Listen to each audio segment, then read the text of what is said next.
하나님의 말씀을 보겠습니다. 신약성경 베드로전서 1장 13절 말씀부터 16절까지의 말씀입니다.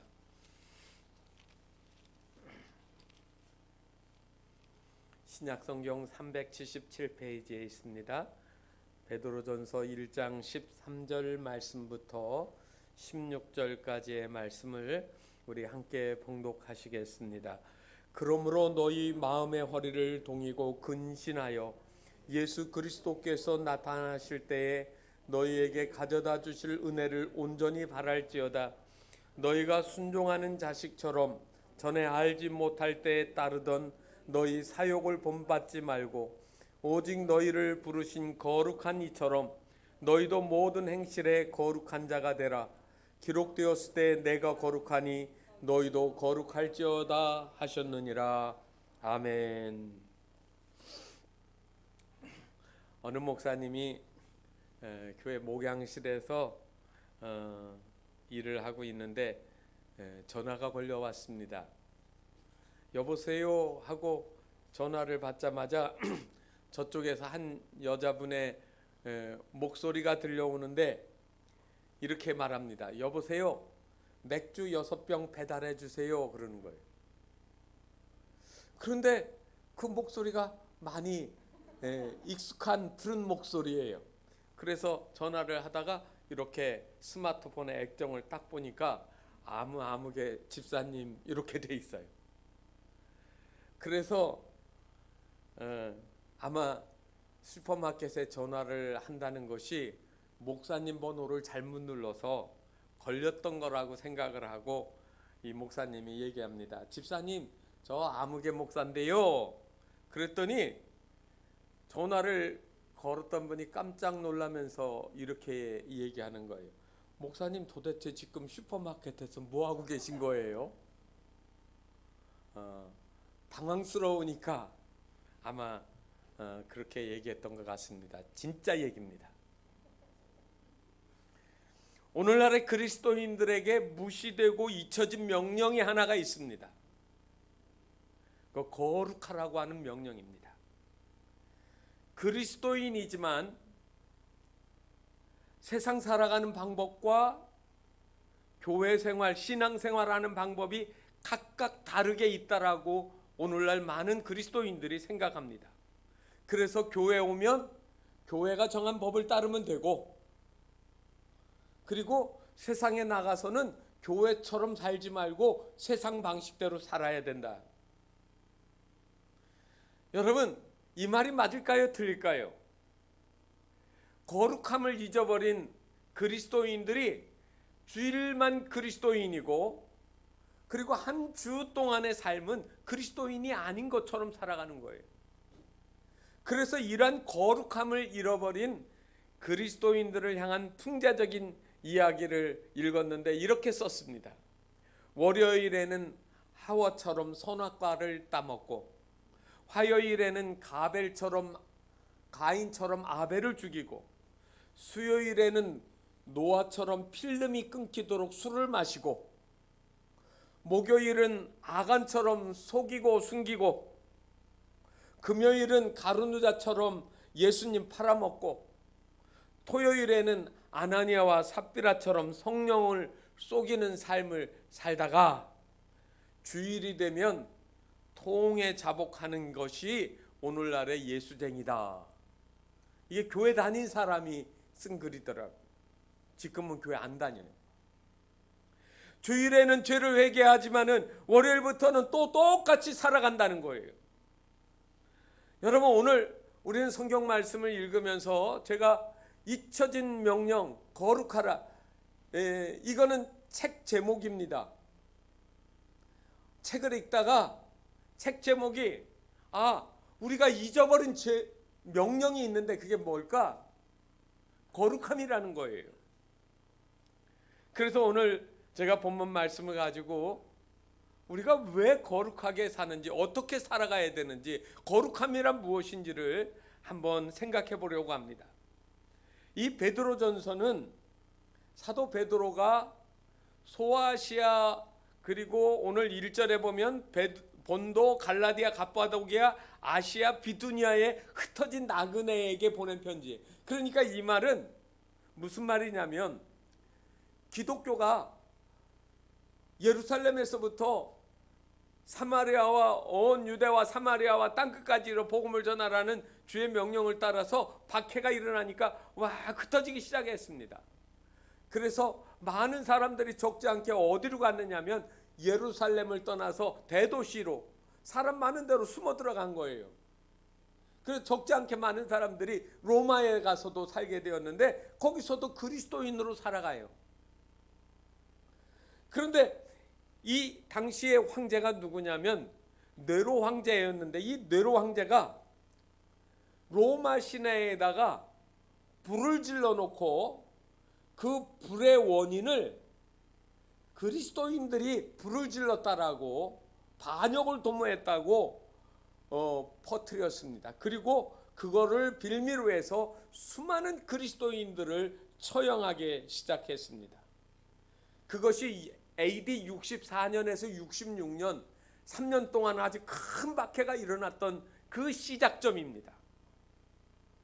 그래서 예루살렘에 이 로마에서 일어난 박해를 또 피하여서 이번에는 대도시가 아니라 어디로 가느냐면 시골로 한적한 곳으로 산속으로 골짜기로 그리스도인들이 숨어 들어가기 시작을 했습니다.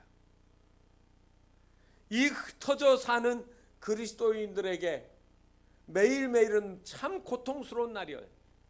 그래서 그 흩어져 있는 그리스도인들에게 사도 바울이 로마에서 편지를 써보내는 겁니다.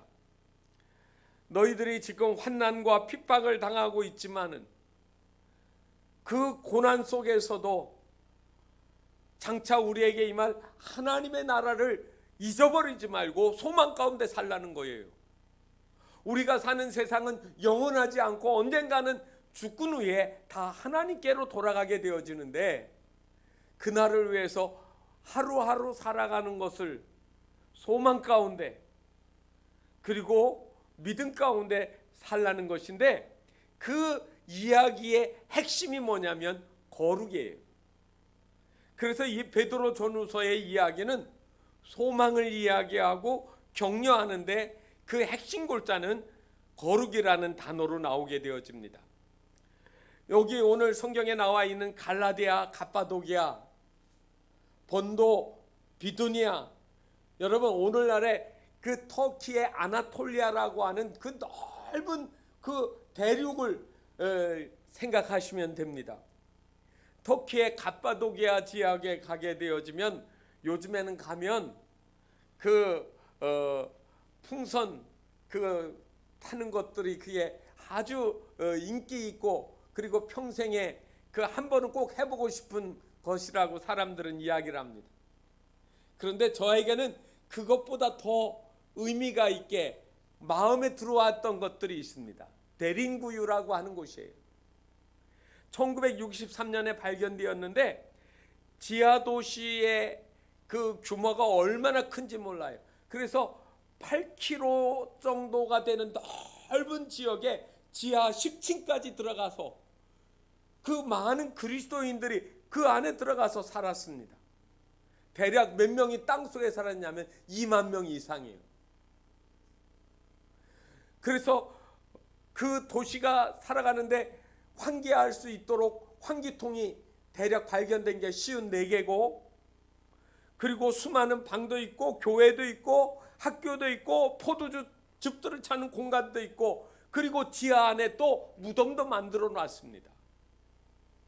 그래서 거기 들어가면 어떤 사람은 10년도 못 나오고 20년도 못 나오면서 그 속에서 살았던 거예요.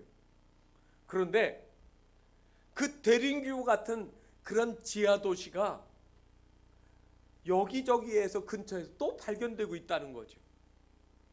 그리고 그 지하 도시마다 또 터널로 연결되어 있다는 사실이에요. 자그마치 로마가 기독교를 박해한 250년 동안 수많은 그리스도인들이 그 땅 속에서 믿음을 지키면서 하나님 말씀대로 거룩하게 살려고 몸부림쳤어요.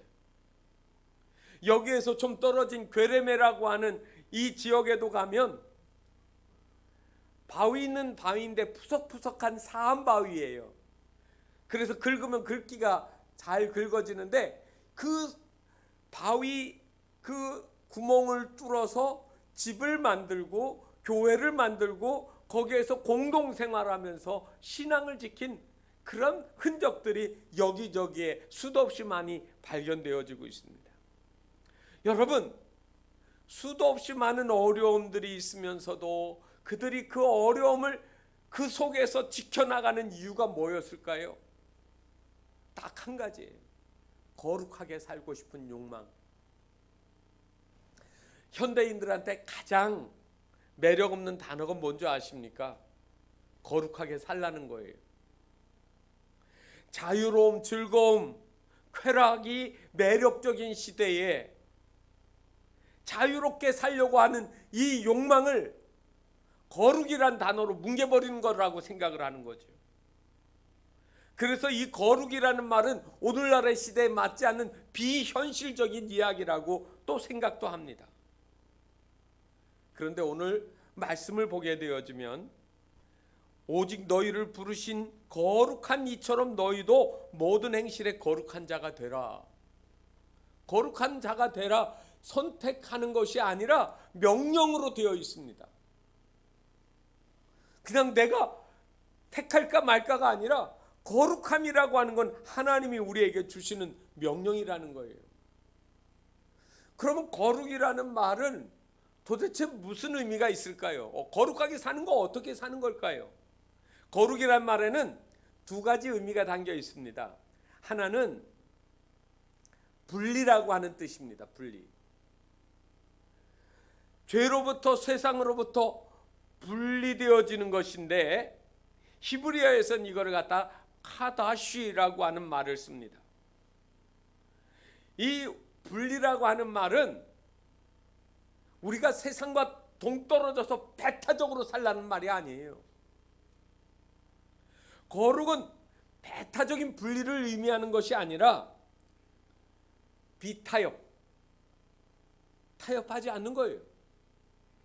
초월하는 거예요. 남들은 돈이면 그냥 목숨을 걸고 아웅다웅하고 살아가는데 예수님을 믿는 사람들의 삶은 그거를 초월하는 거예요. 이상해, 저 사람들 돈 준다고 하는데도 왜 안 해? 그리고 저들을 통해서 우리가 알고 우리가 본 것과 다른 삶이 있구나 하는 그런 도전을 주는 거예요. 여러분, 얼마나 멋있습니까? 남들은 이거 아니면 안 된다라고 하는데 그거 말고도 된다는 거예요.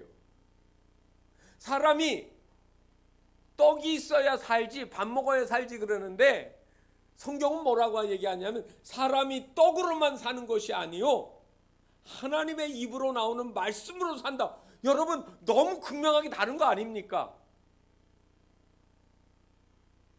어둠 속에서 빛이 드러나면은 주변 것이 환해지잖아요. 똑같이 어두움만 모여 있으면 어둠 그 자체예요. 그런데 어둠 가운데 빛이 들어가면 주변 것들이 드러나게 되는 거예요. 죄와 세상의 한가운데에서 그리스도인들이 찬란하게 빛을 발하는 것, 그게 분리예요. 똑같은 어둠이 아니에요. 남들이 부정한 일을 하는데 다 똑같이 부정한 일에 동참하지 않는 거예요. 우리 이렇게 살아왔어. 아니라는 거죠. 하나님이 말씀하시기를 우리에게 이렇게 말씀하셨다. 그리스도인들은 그런 의미에서 하나님과 거룩함에 동행을 하는 사람들이라는 말입니다. 또 하나, 분리와 또 하나의 의미가 있는데 그건 뭐냐면 구별이라는 말이에요. 거룩이라는 말에는 분리, 거룩, 이 단어를 기억하셔야 돼요. 우리가 거룩하신 하나님 앞에서 행하는 모든 일들이 구별되는 겁니다. 하나님 앞에서 행하면 세상에서 구별되고 세속과 구별되고 더러움과 구별되고 거짓과 구별되고 썩어서 냄새나는 것과 구별되는 것이 되어야 한다는 말이에요. 우리는 거룩을 이렇게 계층으로 나눠 생각을 하거든요. 아주 나쁜 놈, 보통 나쁜 놈, 아주 조금 나쁜 놈. 그래서 이게 점점 이렇게 달라진다라고 생각을 하는데, 성경에서 말하는 거는 아주 다른 거예요. 분리되어 있다, 구별된다. 오래전에 이런 이야기가 있었어요.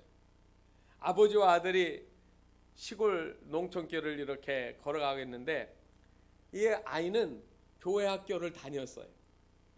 교회 학교 다니면서 말씀을 듣고 선생님한테 하나님은 이렇게 하려 했다. 도둑질하지 마라, 거짓말하지 마라, 내 이웃을 사랑하라. 그런데 아버지는 교회를 안 다녀요. 그런데 길 가는 도중인데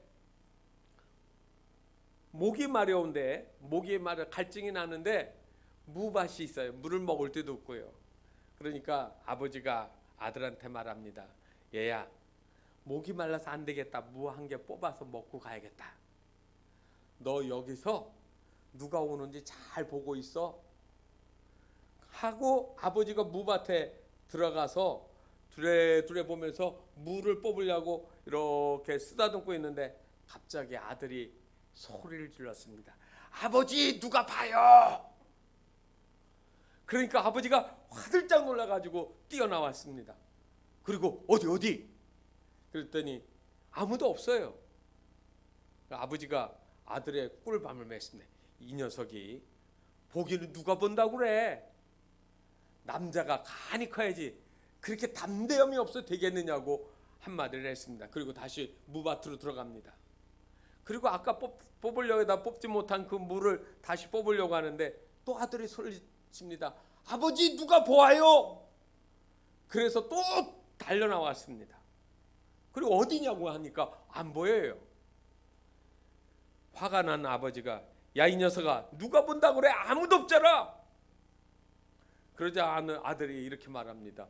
하늘에 있는 달과 별과 해가 다 보고 있어요. 그러니까 아버지가 말합니다. 쓸데없는 소리 하지 말고 잘 보고 있어. 그리고 하고 다시 무밭에 들어가서 무를 뽑으려고 하는데 또 소리를 지릅니다. 아버지, 정말이에요. 누가 보고 있어요. 정말이라는 말에 정신이 번뜩 나서 또 아버지가 나왔습니다. 누가 본다고 그래. 어디야, 어디. 없어요. 그러니까 아들이 아버지의 얼굴을 쳐다보면서 이렇게 말합니다. 하나님이 다 내려보고 계세요. 아버지가 이쯤 되니까 할 말이 없어서 물을 뽑지 못하고 그냥 가게 되었습니다. 누가 보고 있다고요? 누가 보고 있어요? 누가 봐요? 하나님이 보시죠. 여러분, 코람데오라는 라틴어 아시죠? 하나님 앞에서라는 말이에요. 우리가 어린아이들을 기를 때 어린아이가 어떻게 자라나요? 부모의 관찰 가운데 자라나잖아요. 어렸을 땐 기저귀 갈아내는 거, 그 목욕시키는 거, 때 묻은 거 다 닦아주고 입혀주고 그렇게 하면서 길러요. 그렇게 돌보면서 자라는 거예요. 우리가 내가 막 뭘 하고 있는데 보면 하나님이 늘 나를 보고 있다는 이 사실을 여러분 생각해 보세요. 여러분, 우리가 하나님이 보고 계시는데 어떻게 살겠습니까? 하나님이 안 본다고 생각하니까 내가 하고 싶은 말, 내가 하고 싶은 융통성 내가 다 발휘해가면서 거짓말도 하고 위선도 떨고 교만도 떨고 내가 하고 싶은 대로 사는 거 아니에요. 하나님이 보신다고 생각하면 감히 어떻게 그럴 수가 있어요? 요즘에 제가 수요일에 하나님에 대한 교리적인 설교를 합니다. 신학교 강의처럼 딱딱하게 할 수 없어서 여러 가지 자료도 또 설명할 수 있는 건 말씀을 가지고 하면서 이야기하는데, 그 중에 하나가 하나님의 편재성, 무소부재라는 말을 제가 썼습니다. 하나님은 우리가 살아가는 곳 어디에서나 다 계세요. 하나님이 안 계신 곳이 없어요. 하나님이 내 하는 거를 다 보고 계시다. 아버지, 누가 보고 있어요? 목사님, 하나님이 보고 계세요. 장로님, 하나님이 보고 계세요. 아무개야, 하나님이 보고 계시단다. 제가 아들을 어렸을 때 기르면서 동전들은 이렇게 책상에다가 얹어놓잖아요. 그러면은 그거 가지고 나가서 구멍가게 뭐 사고 싶은 마음이 있을 거예요. 그런데 그때마다 제가 꼭 협박하는 말을 한마디씩 했습니다. 아빠는 못 봐도 하나님은 다 보시고 계시단다. 그렇게 하고 나갑니다. 그리고 나와서 이렇게 보면 그대로 있어요.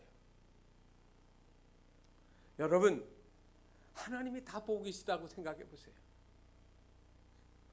여러분, 이 거룩하게 살라고 하는데 그러면 얼마나 거룩하게 살아야 될까요? 아까 제가 말씀드렸거든요. 조금 수준의 정도로 조금 나쁜 사람, 많이 나쁜 사람, 아주 많이 나쁜 사람, 이렇게 구분해야 되겠습니까? 오늘 본문 말씀에 보면 13절 말씀하고 15절 말씀에 보면은 제가 본 단어 중에 온전히라고 하는 단어가 13절에 있고요. 15절에 보면 모든 행실이라고 하는 단어가 나와요. 여러분, 너에게 가져다 주실 은혜를 온전히 바랄지어다. 여러분, 은혜는 어떻게 바라야 돼? 조금 받기를 원하세요? 아주 많이 받고 싶으시잖아요. 그러면 내가 하나님께 대한 순종은 어떻게 해야 될까요? 하나님께 대해서 내가 살아가는 거룩함은 얼마만큼이어야 될까요? 15절에 보면 오직 너희를 부르신 거룩하신 이처럼 너희도 얼마만큼이요? 모든 행실에 거룩한 자가 되라 그랬어요. 요 문장을 NIV 성경에 읽어보니까 이렇게 됐어요. So be holy in all you do 그랬어요. 내가 하는 모든 일이 거룩하라 이 말이에요. 요거는 거룩해도 되고 요건 거룩하지 않아도 되는 게 아니라는 거예요. 이 all you do, 내가 하는 모든 일들마다 거룩이 묻어나게 하라는 말씀입니다. 성경에는 이 거룩함의 체험을 한 두 장면이 대표적으로 나와 있습니다. 하나는 모세를 부르신 하나님의 말씀이에요. 출애굽기 3장에 나옵니다. 미디안 광야에서 40년 동안 양떼나 치는 목자가 됐습니다. 목자. 뭐 사람 만날 일이 있어야 뭐 세수도 하고 단장도 하고 옷도 깨끗하게 입지요. 그냥 그날 들판 나가면 그냥 아침부터 저녁까지 만나는 사람도 없고 양떼들만 하고 먼지 풀풀 날리면서 그 냄새나는 그 생활을 살아가는 이 모세. 어느 날 하나님이 떨기나무에 불 붙는 그 이상한 광경을 보고 거기에 모세가 갔습니다. 그랬더니 하나님이 모세에게 말씀하신데 첫 말씀이 뭔지 아세요? 모세야, 내가 선 곳은 거룩한 곳이니 내 발에서 신을 벗으라 그렇게 했어요. 여러분, 그 말이 이해가 되세요? 거룩한 곳인데 내 발에서 신을 벗으라.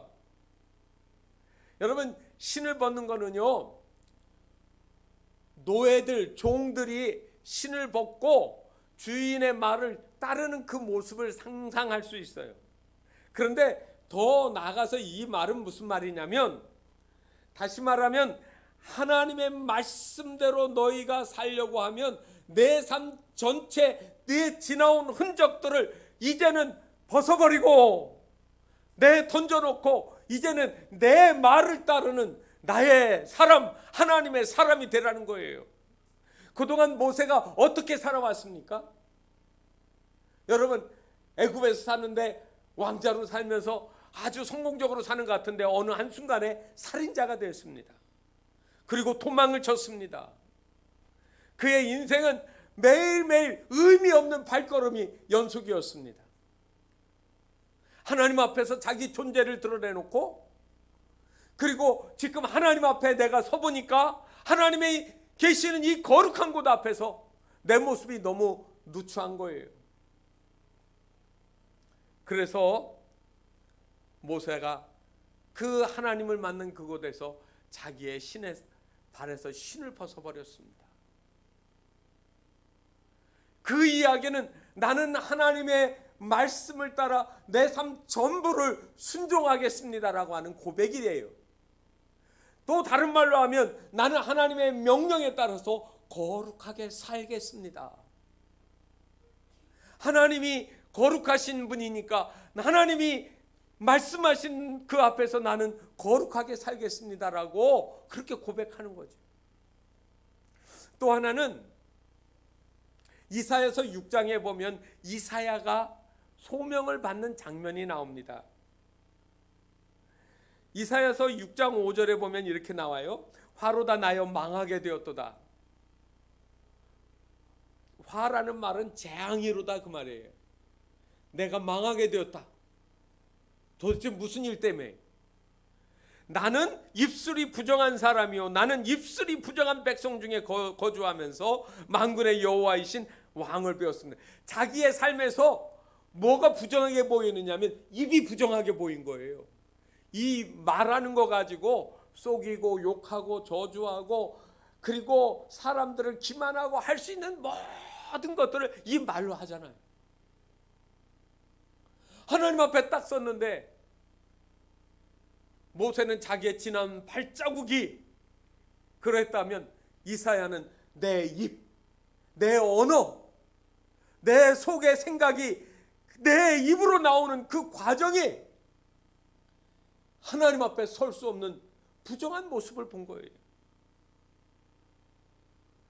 이제까지 살려고 잘났다고 떠들며 했던 모든 삶 전체가 나는 망할 존재야. 그런데 스랍들이요 천사예요. 제단에 있는 그 핀 숯을 하나 탁 들고 날라오더니 이 이사야의 입술을 확 대고 지지고 지나갔어요. 그랬더니 그 순간에 그 안에서 말할 수 없는 거룩함이 그리고 하나님에 대한 두려움과 경외감이 그 속에서 생겨나는 거죠. 그러면서 이 이사야가 그때 하나님의 종이 되어지는 겁니다. 그래서 예언자로서의 삶을 시작하는데 이제는 세상의 이야기하지 않고 하나님의 생각을 하나님의 마음을 세상 가운데 전파하는 예언자 선지자로 살게 되어졌던 겁니다. 지금 베드로가 염려하고 당부하는 이유가 뭐겠습니까? 이 흩어져서 박해를 피하여서 여기저기 흩어져 사는 이 나그네 같은 그리스도인들 살다 보니까 힘도 들고 어려워서 말씀대로 살고 싶은데 말씀대로 못 살아서 힘들기도 하지만 때로는 순간순간의 고통 때문에 거짓말도 하고 하지 말아야 될 일도 하게 되어지는 거예요. 그래서 그들에게 지금 이 베드로 사도는 하나님의 말씀을 가지고 거룩한 백성으로 살라고 이야기하는 겁니다. 16절에 기록되었을 때 이 기록되었다는 말은 성경에 기록된 말씀을 가리키는 거예요. 내가 거룩하니 너희도 거룩할지어다라고 성경에 기록되어 있지 않느냐. 하나님이 거룩한 분이니까 너희도 거룩하라고 하는 이야기예요. 여러분, 우리는 대충 거룩하면 된다라고 생각해요. 우리 삶에서 가장 나쁜 습성이 하나 있어요. 그게 뭐냐면 관행이라는 겁니다. 관행. 이 관행 때문에 얼마나 많은 사람들이 타협하는지 몰라요. 다들 그렇게 했어. 옛날부터 다 그렇게 해오던 거야. 그런데 나쁜 거예요. 요즘 세상은 다 그렇게 하고 사는데 왜 예수 믿는 사람들은 그렇게 하지 말라고 하지? 사탄이요 그리스도인들을 유혹하면서 넘어뜨릴 때 쓰는 세 가지 잘 사용하는 문장이 있대요. 첫째가 뭐냐면 입안에 딱 한 번만, 딱 한 번만. 그리고 두 번째가 뭐냐면 이게 마지막이야, 그리고 하는 거예요. 그리고 세 번째가 세상 모든 사람이 다 그렇게 해, 관행이라는 거죠. 여러분, 이런 것들 때문에 그리스도인들이 타협하고 그리고 옛 성품, 옛 습관들을 버리지 않고 살아가는 거예요. 그런데 부분적으로만 하는 이 사람들은 하나님의 은혜를 대충 바라는 거죠. 어쩌면 우리의 능력으로 할 수 있다고 생각하는 부분에서 우리는 하나님 없이도 생각하고 결정하고 움직여 나가요. 내 방법대로 해보는 거예요. 그럼 괜찮게 되거든요. 그러면 그 다음에 들어오는 게 뭔지 아세요? 교만이 들어와요. 교만. 에이, 하나님 말씀대로 안 해도 끄떡없더라. 하나님 말씀 아니고 내 방식대로 했는데도 잘 되잖아. 교만해지죠. 교만은 그래서 패망의 선봉이라고 성경에 나와요. 마귀가 그렇게 하고도 잘 성공하고 잘 되도록 만드는 거예요. 하나님은 우리가 무기력하게 그렇게 되어지는 것을 바라는 것이 아니에요. 아무것도 하지 않는다는 의미도 아니에요. 온전하다는 말은. 이 말의 중요한 말은 온전하다. 영어 성경에 보면은 fully라고 하는 단어로 나오는데 무엇을 하든지 하나님을 바라보면서 한다는 그런 의미예요. 여러분, 그래서 우리는 이 본문 말씀을 가지고 모든 행실에 거룩한 자가 되라는 이 말은 우리의 모든 삶에 있어서 거룩한 자가 되어야 된다는 거예요. 어떤 거는 하나님과 관계가 있고 어떤 건 하나님과 관계없다고 생각하는 그것이 아니라 우리의 살아가는 모든 영역에서 하나님의 말씀처럼 거룩하게 사는 거죠. 거룩하게 살려고 하면 그러면 어떻게 해야 됩니까? 두 가지를 염두에 두세요. 하나는 마음의 허리를 동이고 근신하라고 하는 말씀입니다. 13절에 나오죠. 영어 성경 NIV 성경에 있는 문장인데 이렇게 되어 있어요. Prepare your mind for action. 어떤 일을 위하여서 먼저 너의 마음을 잘 준비하라는 거예요. 어떤 마음으로요? 하나님이 주시는 거룩함으로. 내가 이것을 하는데 거룩하게 기쁨이 되게 하는 방법은 뭔가?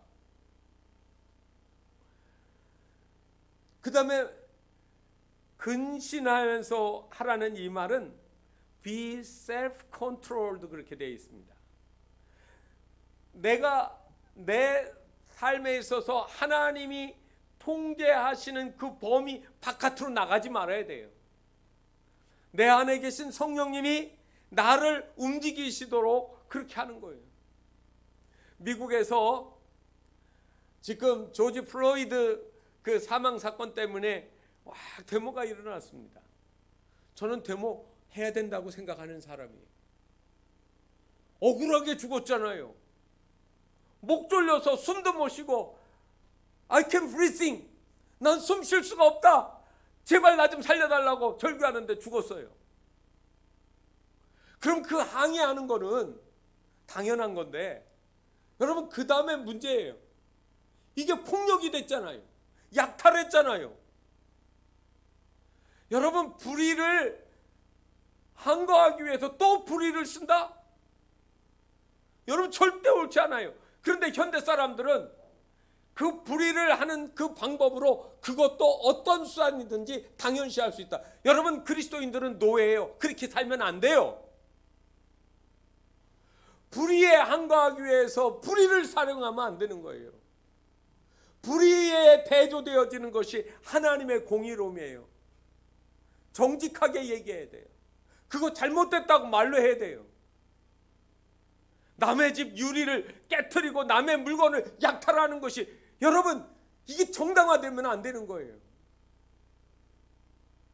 우리는 그러므로 우리의 삶에 이 나오는 여러 가지 일들이 내 생각 마음대로 막 흐트러지게 만들면 안 되는 거죠. 여러분, 여기 허리를 동이고라고 했는데 이 허리 동이고 하는 거는 우리는 잘 이해가 안 돼요. 옛날에 그 유대인들이 그 근동 지역에서 입는 옷은 구멍이 3개예요. 목 부분하고요. 그러니까 천이 이렇게 직사각형을 했으면 반을 딱 접어가지고 요 끝에 부분을 이렇게 홈을 파고, 그리고 이 세로로 이렇게 돼 있으면 팔 나가는 두 부분만 구멍 남겨놓고 아래는 이렇게 바느질을 해서 꿰매는 거예요. 그렇지만 이 품이 넓잖아요. 헐렁헐렁하니까 일할 때는 어떻게 해야 되느냐면 이거를 쪼여가지고 이렇게 끈을 매야 되는 겁니다. 그래서 오늘 여기에 보니까 허리를 동이고라고 그렇게 말하잖아요. 그런데 그 앞에 있는 말씀이 있어요. 우리가 지금 그런 옷 입는 거 아니잖아요. 뭐의 허리를 동이라고요? 마음의 허리를요. 마음이 마음대로 펄렁거리지 않게, 내 욕망을 따라 내 생각대로 내 즐거움대로 움직이지 않게 하라는 거예요. 그래서 유진 피터슨 목사님은 이 소매를 거두라고 하는 이 표현을, 이 허리를 동이고를 갖다가 그 소매를 일할 때 이렇게 걷는 거 있죠, 그 표현으로 썼어요. 소매를 걷어라 하는 말로요. 두 번째는 이전에 가졌던 사욕을 버리고 그랬어요. 여러분, 이 사욕이라는 거니까 사사로운 욕망 이렇게 생각하시죠? 아니에요. 요 사욕이라는 말은 영어 성경에 보면 evil desire예요. 악한 욕망들을 버려라 이 말이에요. 여러분, 건강한 욕망이 있죠. 생존의 욕망, 잘 살고 싶은 욕망, 남 도와주고 싶은 욕망, 희생하고 싶은 욕망, 수도 없이 많은 욕망이 있어요. 그런데 그 중에 하나님이 보시기에 옳지 않은 악한 것들은 버려야 된다는 거예요. 그러면서 1장 14절에 보니까 이렇게 그 앞에 얘기해요. 순종하는 자식처럼. 여러분, 자식이라는 말을 하니까 이렇게 안 들어오는데 순종 잘하는 아들, 딸처럼 그 말이에요. 부모님들이 자녀를 기르면서 자녀들이 아버지 어머니의 말씀을 잘 이해하고 따르면 부모의 마음을 기쁘게 하잖아요. 그놈 마음 씀씀이가 참 예쁘네. 들어오면서 인사하고 나가면서 인사하고 부모님한테 감사하다고, 또 아빠 구두가 지저분하면 구두솔로 해서 구두 딱 칠해놓고 아빠 제가 구두 닦아 놨어요. 가셔도 돼요. 말 한마디 해줘도 그 괜히 그 구두 신고 하늘을 날아가는 것 같잖아요. 설거지 할 것이 잔뜩 쌓여 있는데 딸이 가서 다 해놓고 엄마 오늘은 씻어 제가 다 할게요. 여러분, 순종하는 자식이 그런 거예요. 작은 일들 하나하나, 뻗쳐나가는 일들 하나하나마다 하나님을 기쁘시게 하는 거예요. 우리의 삶이 하나님을 기쁘시게 하는 것. 여러분은 어떤 삶을 살고 싶으십니까? 삶 전체에다가 하나님이 거룩하신 분인데 내 삶의 방법이나 수단이나 여러 가지 일들을 하나님이 기뻐하신 일이 뭘까라고 늘 생각하셔야 된다는 거예요. 헬스클럽이 제일 바쁠 때가 언제인 줄 아세요? 여름 휴가 가기 2-3달 전이랍니다. 겨울철에는요, 옷이 두꺼워서 날씬한지 살이 많이 어디에 붙었는지 떨어졌는지 잘 모르잖아요. 근데 여름 되면 가볍게 입고 노출을 많이 해야 되는데 그 모습이 안 좋아요. 남자아이들은 뭐 해수욕장 가가지고 뭐 그냥 근육을 보이고 뭐 하고 싶어서 그냥 역기 들고 막 뛰고 달리고 해서 살 빼고 뭐 이렇게 하고 싶은 게 그게 다 휴가를 앞두고 하는 거예요. 그런데 그거 포기한 사람이 있어요. 그냥 남이야 보든 말든 그냥 먹어라, 되는 대로 살자. 여러분, 그러면 형편없이 망가지는 거죠. 그래, 노력하는 건 좋은 거예요. 여러분, 건강을 위해서 노력하세요. 그런데 또 하나, 여러분들의 영혼의 건강도 생각하세요. 하나님이 기뻐하시는 것, 하나님의 눈에 보실 때 정말 잘 보이는 것 무엇일까를 한번 생각해 보시라고요. 하나님이 나를 보셨을 때 나를 어떻게 보실 것인가? 혹시 실망하지 않으실까? 여러분, 가장 부끄러운 게 뭔지 아세요? 가짜인데 진짜라고 우기는 거예요. 가짜인데 진짜라고 우기는 거예요. 아무것도 없는데 있다고 주장하는 거예요. 제가 아는 사모님 한 분이, 집사님 한 분이 중국 갔다가 그 빗동, 루이 빗동 뭐 그거 있잖아요. 그래가지고 선물하면서 사모님 이거 비싼 거예요 하고 줬어요. 그래서 이 사모님은 이게 진짜인 줄 알았어요. 그런데 어느 날 자크 쪽에 고장이 나가지고 이게 루이비통은 어디 가나 다 수리가 된다고 해가지고 백화점에 가지고 와가지고 싸움이 벌어졌어요. 우리 집사님이 절대로 가짜를 주실 분이 아니라고, 진짜라고. 아니에요 손님 이거 가짜예요, 진짜라고. 나중에 그거를 증명해 줬는데 진짜 가짜예요. 그 가방 들고 나오지도 못하고 도망쳤대요. 여러분, 가짜 가지고 진짜라고 이긴 게 얼마나 부끄러운 일이에요. 아무것도 없는데 있다고 주장하는 것과 똑같잖아요. 껍데기와 알맹이가 다르면 그것도 가짜예요. 겉모양은 그리스도인인데 삶의 모습, 그 속에 감정, 사고가 그리스도인답게 거룩하지 아니하면 그게 가짜라는 말이에요. 적어도 진짜가 되려고 몸부림치는 그 모습이 그리스도인들에게 있어야 되는 거예요. 죄인이었던 사람이 의인이 되고, 거짓말쟁이가 진실을 말하는 정직한 사람이 되어지고, 매일같이 싸움을 일으키던 사람들이 이제는 사람들에게 화해자가 되어지고, 중보자가 되어지고, 피스메이커가 되어지고. 여러분, 이 모습이 달라진 모습을 통하여서 우리가 하나님의 거룩하신 것처럼 우리의 삶의 거룩한 것을 보여줘야 되지 않겠습니까? 오늘날 그리스도인들이 잊혀진 명령, 내가 거룩하니 너희도 거룩하라고 하는 이 하나님의 명령을 다시 회복해야 될 것입니다. 그래서 이 거룩함이 세상 사람들에게 부러움이 되고, 그 부러움 때문에 나도 예수를 믿겠노라고 하는 삶의 진실한 고백들이 나올 수 있도록 우리 매일매일의 삶이 거룩한 자리로 나아갈 수 있기를 주님의 이름으로 축원합니다. 기도하겠습니다. 하나님, 오늘도 우리와 함께 하시는 귀한 은혜들을 인하여 감사를 드립니다.